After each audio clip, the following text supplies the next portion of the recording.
بسم الله. أول حاجة معايا لتر من الحليب باضيف عليه معلقتين كبار من الدقيق يكونوا مليانين هرميين كده، ومعلقتين كبار من النشا، تمام كده. حابة تخلّيهم كلّهم نشا ما فيش مشكلة، بس الدقيق هيخلّيها كريمية معاكِ أوي. هنقلّبها كويس جدًا ونسيبها على جنب دلوقتي. في حلة على النار هاضيف كده إيه، كوباية إلا ربع من السكر. أسيبه بقى لحد ما يبدأ يتكرمل من الجناب كده، باروح مدخّلة بمعلقة وأفضل أقلّب فيه لحد ما يدوب معايا خالص. وخلّي النار هادية عشان ما يتحرقش منِّك طعمه هيبقى مُر جدًا ومش هيعجبِك. المهم إن إحنا عايزينه يوصل للون الدهبي الحلو ده، نروح نازلين عليه بخليط الحليب اللي عملناه وحاطين عليه نشا ودقيق، تمام كده؟ بعد كده باضيف معلقة من النسكافيه بتنقل بقى التحلية بتاعتنا دي لحتة تانية خالص. بُصّوا بقى قفش معايا وعمل الحركات اللي أنتم شايفينها دي، ما تقلقوش خالص، النار عندِك هادية، وواحدة واحدة تبدئي تحرّكي فيه كده لحد ما يبدأ يدوب زي ما أنتم شايفين بالشكل ده. باروح بقى متدخّلة بمضرب وافضل أدوّب، أدوّب، كل التكتلات دي بتدوب خالص، خالص طول ما أنتِ شغّالة على نار هادية وإيدِك مش سايبة التقليب. شايفين عمل إزاي؟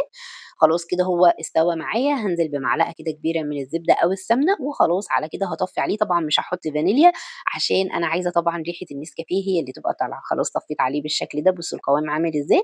أبتدي بقى أنزل ب بيها كده في البولات بتاعتي أو الكاسات أو الكوبايات براحتك خالص، وتقدري تعمليها في صينية كمان وتقطّعيها، تمام. هاصُبّها بقى بالشكل ده زي ما أنتم شايفين. بُصّوا القوام عامل إزاي يا جماعة، كريمي كده وحاجة لذيذة كده وساقعة وترطّب على القلب.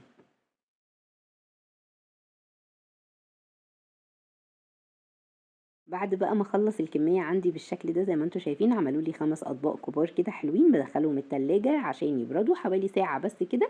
وجبت هنا بقى للتزيين بشرت شوكولاتة خام كده، وبدأت أنزل بيها على الوش زي ما أنتم شايفين بالشكل ده. حابين تعملوا أي تزيين تاني براحتكم خالص، ده أبسط الأشياء يعني. بس بجد الشوكولاتة كمان مع النسكافيه ادّتني طعم حلو أوي. بُصّوا بقى الجمال، شايفين القوام كان قبل ما ندخّله التلاجة كان سايل خالص، خالص. بُصّوا القوام بقى عامل إزاي.